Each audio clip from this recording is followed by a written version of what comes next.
SG증권발 주가 폭락 사태 파장이 일파만파로 커지면서 도이치모터스 주가 조작 사건과 관련한 김건희 여사의 혐의가 새삼 조명을 받고 있습니다.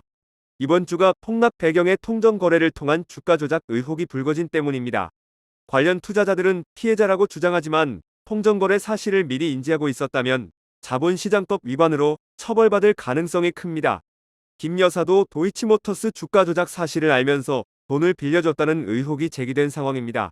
김 여사의 경우 이른바 김건희 특검법이 지난달 27일 신속 철회한 건으로 지정되면서 검찰 또는 특검에 출두할지가 초미의 관심입니다. 우선 특검법이 12월 말 본회의를 통과하면 내년 초에는 김 여사가 특검에 소환돼 조사를 받을 가능성이 높습니다. 물론 윤석열 대통령이 거부권을 행사할 가능성도 있지만 총선이 임박한 시기라는 점을 감안하면 상황은 유동적입니다. 다급해진 검찰, 권오수 전 회장 조사.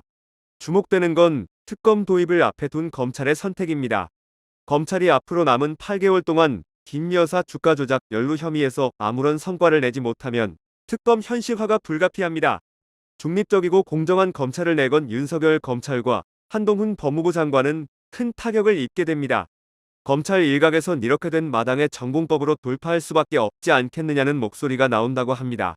김 여사를 직접 불러 조사한 뒤 기소 여부를 결정해야 한다는 주장입니다. 야권의 김건희 특검법 공조가 확실시되자 검찰의 움직임도 빨라졌습니다. 검찰은 특검법 패스트트랙 지정 나흘 전인 지난달 23일 도이치모터스 주가 조작 사건의 주범인 권오수 전 도이치모터스 회장을 조사했습니다. 지난 2월 도이치모터스 1심 판결 이후 검찰이 권 전 회장을 조사한 것은 처음이라는 점만 봐도 다급함이 읽혀집니다.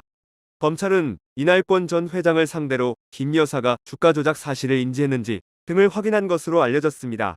권 전 회장은 1심에서 징역 2년에 집행유예 3년을 선고받았습니다.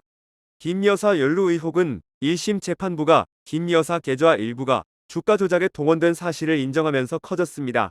재판부는 김 여사 계좌 3개와 어머니 최은순 씨 계좌 1개가 각각 유죄로 인정된 시세 조종 행위에 동원된 차명 또는 위탁 계좌로 봤습니다. 이 가운데 김 여사 계좌 중 1개는 주포 김아무개 씨와 주가 조작 가담자 민아무개 씨 사이에 3,300에 8만 개 때려달라 준비시킬게 등의 문자 메시지가 오가고 직후 실제 주문이 나온 것으로 조사됐습니다. 특히 이들 4개 계좌는 모두 공소시효가 남은 2단계 주가 조작 시기에 사용된 것으로 밝혀졌습니다. 물론 김 여사의 계좌가 주가 조작에 이용됐다는 사실만으로 주가 조작 공범으로 인정되는 것은 아닙니다. 김 여사가 자신의 계좌가 주가 조작에 동원되는 것을 인지하고 이를 위탁했거나 주가 조작 가담자와 사전에 연락을 주고받은 뒤 시세 조종을 위해 주식을 거래했다는 점이 입증돼야 합니다.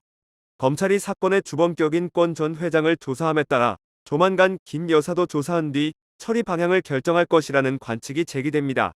관건은 김 여사의 검찰 출석 여부입니다. 한동훈 장관은 국회에서 검찰이 김 여사에 대해 한 차례 서면 조사를 했다고 밝힌 바 있습니다. 김 여사는 서면 조사에서 일체의 혐의를 부인한 것으로 알려졌습니다. 이런 상황에서 제대로 수사를 진행하려면 소환 조사가 불가피합니다.